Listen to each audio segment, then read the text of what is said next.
ശ്രീ അബ്ദുൽ ഖാദർ, അദ്ദേഹം അനൂപ് പറയുന്നത് വലിയൊരു വിഷയം, തൃശ്ശൂർ പൂരവുമായി ബന്ധപ്പെട്ട വിഷയം അവിടെ നിൽക്കുമ്പോൾ ഇതൊരു വിഷയമല്ല എന്ന് തന്നെയാണ്. കോൺഗ്രസിൻ്റെ ഈ 86,000 വോട്ട് കൊടുത്ത് അക്കൗണ്ട് തുറന്ന് ആ റിപ്പോർട്ട് എവിടെയെന്ന് ചോദിക്കുകയാണ്. അതിന് മറുപടിയാണ് ഈ പറഞ്ഞുകൊണ്ടിരിക്കുന്ന അനൂപ്. K V Abdul Khader. അത് വളരെ രസകരമായിട്ടുള്ള മറുപടിയാണ്. KPCCയുടെ റിപ്പോർട്ട് എവിടെ എന്ന് ചോദിച്ചാൽ അരി എത്ര പയറഞ്ഞാഴി എന്ന മറുപടിയാണ് ശ്രീ അനൂപ് നൽകുന്നത്. തൃശൂർ പാർലമെന്റ് മണ്ഡലത്തിലെ കോൺഗ്രസിന്റെ ദയനീയമായ തോൽവി, യഥാർത്ഥത്തിൽ അവരുടെ വോട്ടിലുണ്ടായ വലിയ ഇടിച്ചിൽ, ഇത് കോൺഗ്രസിലേക്ക് വിരൽ ചൂണ്ടുന്ന ഒന്നായിരുന്നു.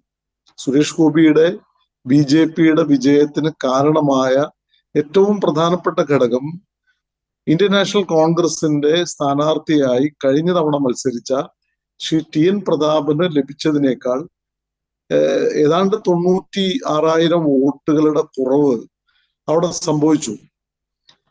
ഇടതുപക്ഷം 2ാം സ്ഥാനത്താണ്, ഞങ്ങൾ പരാജയപ്പെട്ടു. പക്ഷെ ഞങ്ങൾക്ക് 16,000 വോട്ട് ഈ സാഹചര്യത്തിലും വർദ്ധിക്കുകയാണ് ചെയ്തത്. എന്തുകൊണ്ട് അങ്ങനെ സംഭവിച്ചു എന്ന് അന്വേഷിക്കാനാണ് KPCC ഒരു കമ്മിറ്റിയെ നിയോഗിച്ചത്. ശ്രീ KC ജോസഫും T സിദ്ദിഖും ഉൾപ്പെടെയുള്ള സംസ്ഥാന കോൺഗ്രസ് നേതാക്കൾ അംഗങ്ങളായിട്ടുള്ള ഒരു കമ്മിറ്റിയെ നിയോഗിക്കുകയും അവർ വിശദമായ തെളിവെടുപ്പ് ജില്ലയിൽ വന്ന് നടത്തുകയും ചെയ്തു.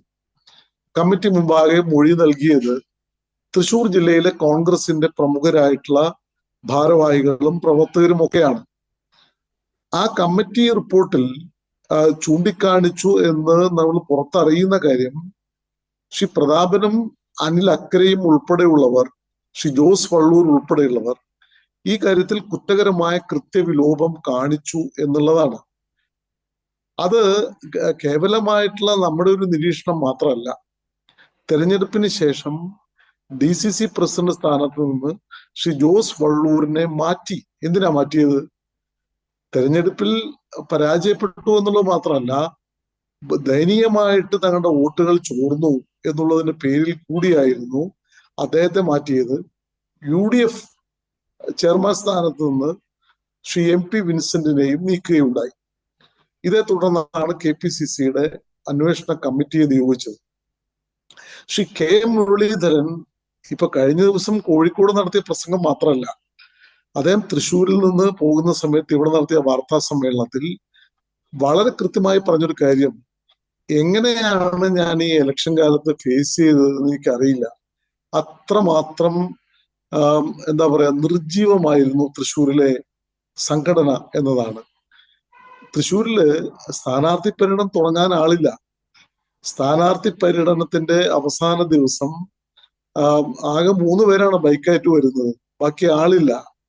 എവിടുന്നൊക്കെയോ കോഴിക്കോട് നിന്ന് മുരളീധരന് സ്വന്തം സ്വാധീനത്തിൽ ഇറക്കുമതി ചെയ്ത ആളുകൾ ഇല്ലായിരുന്നെങ്കിൽ അദ്ദേഹം ഏകാംഗമായി നടക്കേണ്ടി വന്നേനെ.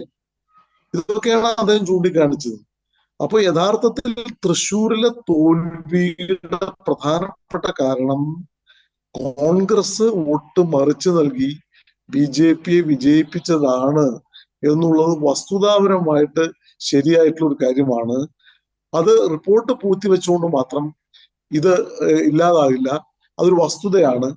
മറ്റു കാര്യങ്ങൾ വേറെ ചർച്ച ചെയ്യേണ്ട വിഷയം തന്നെയാണ്. ഇപ്പോ ഇടതുപക്ഷ ജനാധിപത്യ മുന്നണിയെ സംബന്ധിച്ച് ഇപ്പൊ ഇവർ പറയുന്നുണ്ടല്ലോ, എന്താണ് പിന്നെ ADGP ചർച്ച നടത്തി.